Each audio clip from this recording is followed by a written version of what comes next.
TV triple 9 news కి స్వాగతం. నిజామాబాద్ జిల్లా ఆర్మూరు మున్సిపాలిటీ పట్టణ కేంద్రంలోని కుమార్ నారాయణ భవనంలో అఖిల భారత ఐక్య రైతు సంఘం ఏఐయుకేఎస్ జనవరిలో 1వ తేదీ పాత్రికేయ మిత్రుల సమావేశం నిర్వహించారు. జనవరి 9 అశేష ప్రజానిక సమస్యల పరిష్కారం డిమాండ్ రోజును జయప్రదం చేయండి. అఖిల భారత ఐక్య రైతు సంఘం రాష్ట్ర ప్రధాన కార్యదర్శి వి ప్రభాకర్, రాష్ట్ర కార్యదర్శి బి దేవరం మాట్లాడుతూ పసుపు బోర్డు సాధన ఉద్యమం 4 దశాబ్దాల కాలం కొనసాగుతుంది. ఒకరిని ఓడించి ఒకరిని గెలిపించిన చరిత్ర పసుపు రైతులకు ఉంది. అఖిల భారత ఐక్య రైతు సంఘం నిజామాబాద్ మార్కెట్ పసుపు కొనుగోలుదారులు కమిషన్దారులు ప్రతి సంవత్సరం సిండికేట్ అవతరణ వ్యక్తి కృత్రిమంగా ధరలు తగ్గించి రైతులను ఉంచుతున్నారని పదే చెబుతున్నా ఆందోళన చేస్తున్న అధికారులు కానీ అధికార పార్టీ కానీ స్పందించకపోలేదని ఆవేదన వ్యక్తం చేశారు. రైతులు ఏదైతే ఢిల్లీ కేంద్రంగా ఢిల్లీ సరిహద్దుల్లో నిరాహార దీక్షలు చేస్తున్నా పట్టించుకోవట్లేదు, వాళ్ళు ధర్నాలు చేస్తున్నా పట్టించుకోవట్లేదు.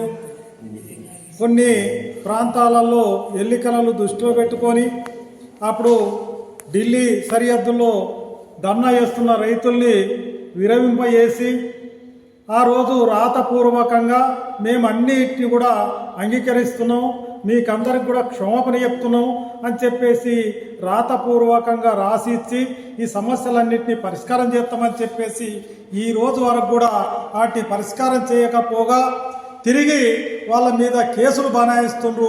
కాబట్టి ఇది మంచి పద్ధతి కాదు. కేంద్ర ప్రభుత్వం వెంటనే చర్య తీసుకొని మోడీ ప్రభుత్వం ఏదైతే ఇప్పుడు నిరాహార దీక్ష చేస్తున్న రైతు నాయకుడు ఉన్నాడో ఆ రైతు నాయకుడిని నిరాహార దీక్ష విరమింపజేసి ఏదైతే నువ్వు రాతపూర్వకంగా ఇచ్చిన హామీల్ని వెంటనే పరిష్కారం చేయాలని చెప్పేసి ఈ సందర్భంగా అఖిల భారత ఐక్య రైతు సంఘం డిమాండ్ చేస్తుంది. అట్లాగే పోడు రైతులందరికీ కూడా పట్టాలు ఇస్తామని చెప్పేసి రాష్ట్ర ప్రభుత్వం కూడా కాలయాపన చేస్తుంది. ఈ రోజు వరకు కూడా ఫారెస్ట్ అధికారులు కనీసం ఈ పట్టాలు ఇచ్చిన దాంట్లో పోయిన సంవత్సరం పట్టాలు ఇచ్చిన దాంట్లో కూడా ట్రాక్టర్లు పోతే పెట్టి సీజ్ చేస్తుండ్రు, జుర్మాన్లు వేస్తుండ్రు, వాళ్ళ మీద కావాలని కేసులు బుక్ చేస్తుండ్రు. కాబట్టి ఇలాంటి చర్యల్ని మానుకోకపోతే రాబోయే రోజులలో మీకు పుట్టగతులు ఉన్నాయని చెప్పేసి గుర్తుంచుకోవాలని చెప్పేసి రాష్ట్ర కేంద్ర ప్రభుత్వాన్ని మేము డిమాండ్ చేస్తున్నాం. పాత్రికేయ మిత్రులకు నమస్కారం.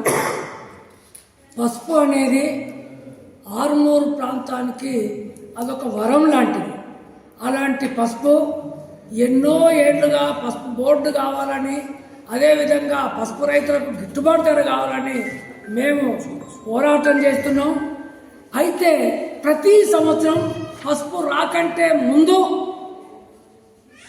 వ్యాపారస్తులు ధర పెంచేస్తారు. పసుపు క్వింటాల్కు 15,000, 16,000, 18,000 వరకు ఇస్తారు. ఎట్లెట్లా పసుపు దిగుబడి వస్తుందో, మార్కెట్కి వస్తుందో అట్లట్లా వాళ్ళు సిండికేట్ అవతారం ఎత్తి 5,000 క్వింటాల వరకు తీసుకొచ్చి రైతాంగాన్ని నిలువున ముంచుతున్నారు. ముఖ్యంగా పోయిన డిసెంబర్ 19వ తారీఖు నాడు ది మర్చెంట్ అసోసియేషన్ నిజామాబాద్ జిల్లా వాళ్ళు సమావేశం నిర్వహించుకొని మార్కెట్లోకి వచ్చిన పసుపు టెండర్ పెట్టేటప్పుడు ఎవరైనా ఒక ఖరీదారు వచ్చి ధర గింతకే నేను ఇస్తా అని చెప్పి ఆయన మాట్లాడితే అంతకంటే ఎక్కువ పెంచడానికి వీలు లేదు. ఒకవేళ ఎవరైతే కమిషన్ ఏజెంట్ ఉంటాడో వేరే ఖరీదారుని తీసుకొచ్చి ఎక్కువ ధరకు దాన్ని అనిపిస్తే వాళ్ళకు 5,100 రూపాయల జరిమానా అని చెప్పి ఇందులో వాళ్ళు తీర్మానం చేసుకున్నారు. కాబట్టి వాళ్ళు ఏదైతే తీర్మానం చేస్తున్నారో మేము మొదటి నుంచే చెప్తున్నాం, వీళ్ళు సిండికేట్ అవతారాలెత్తి రైతాంగాన్ని నిలువున ఉంచుతున్నారని.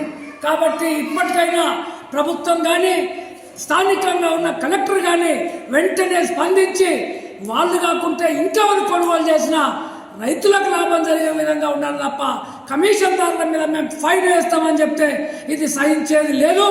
వెంటనే ఈ మర్చెంట్ అసోసియేషన్ మీద చర్యలు తీసుకోవాలని, సిండికేట్ అవతారం ఒకవేళ ఎత్తితే ఆ సిండికేట్ను మొత్తం రద్దు చేసేసి ఇతర ప్రాంతాల నుంచి ఖరీదారులను తీసుకొచ్చి రైతులకు నష్టం జరగకుండా చూడాలని ఈ సందర్భంగా మేము ప్రభుత్వాన్ని హెచ్చరిస్తున్నాం.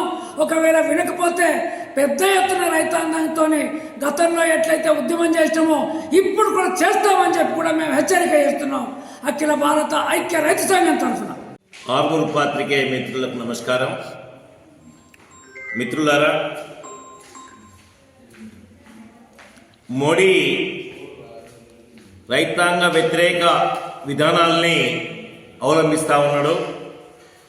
రైతులకు హామీ ఇచ్చి ద్రోహం చేశాడు అని చెప్పేసి చెప్పక తప్పదు అని చెప్పేసి గుర్తు చేస్తూ అఖిల భారత ఐక్య రైతు సంఘం AIUKS ఏదైతే ఇవాళ దేశవ్యాపితంగా రైతాంగ వ్యతిరేక విధానాల్ని వ్యతిరేకంగా MSP చట్టబద్ధత కల్పించాలని ఢిల్లీ కేంద్రంగా జరుగుతున్న ఏదైతే ఉద్యమం ఉందో ఆ ఉద్యమానికి సంఘీభావం తెలియజేస్తూ ఆమరణ నిరాహార దీక్ష చేస్తున్న జగదీష్ సింగ్ దలేవాలా డిమాండ్లని ప్రభుత్వం అంగీకరించి తన దీక్షను విరింపజేయాలని చెప్పేసి మేము డిమాండ్ చేస్తూ ఉన్నాం. ఈ వెలుగులో దేశవ్యాప్తంగా జనవరి 9వ తేదీన రైతు కూలీల డిమాండ్ డేగా మేము భావిస్తా ఉన్నాం, నిర్ణయం చేస్తాం.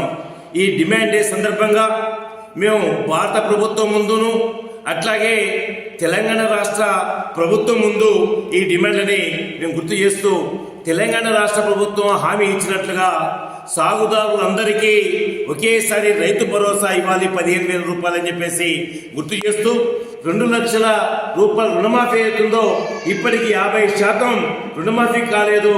50% రుణమాఫీ వెంటనే బేషరతుగా చేయాలని చెప్పేసి గుర్తు చేస్తూ అట్లా కేంద్ర ప్రభుత్వం MSP చట్టబద్ధత కల్పిస్తానని అట్లా రుణమాఫీ చట్టం తీసుకొస్తానని చెప్పిన హామీ నేటికి ఇవ్వలేదు. 750 మంది రైతు ఉద్యమంలో మరణించిన కుటుంబాలని ఆర్థికంగా ఆదుకుంటానని చెప్పి ఇప్పటికీ తను ఆ పరిపూర్తి చేయాలని చెప్పి గుర్తు చేస్తూ అట్లాగే ఏదైతే ఉపాధి హామీ పథకం కింద ప్రతి కుటుంబానికి 200 రోజుల పని ఇవ్వాలని, రోజుకు 600 రూపాయల కూలి ఇవ్వాలని చెప్పేసి, రేషన్ కార్డు లేని వాళ్ళకి రేషన్ కార్డులు ఇవ్వాలని చెప్పేసి కూడా మేము డిమాండ్ చేస్తా ఉన్నాం. 2006 అటవీ చట్టం పరిధిలో ఈ చట్టాన్ని పకడ్బందీగా అమలు చేయాలి. దీని ఉదాహరణగా నిజామాబాద్ జిల్లాలో సిరికొండలో సర్వే నెంబర్ 532లో పట్టాలిచ్చి భూమిని ఇలా ఫారెస్ట్ అధికారులు రానివ్వట్లేదు. హైకోర్టు ఆర్డర్ని కూడా తుంగలో దొక్కుతా ఉన్నారు. ఆ రకంగా నిజామాబాద్ ఉమ్మడి జిల్లాలో 25,000 ఎకరాల భూములు వివాదంగా ఉంది. దాన్ని వెంటనే పరిష్కరించాలని చెప్పేసి మేము గుర్తు చేస్తా ఉన్నాం.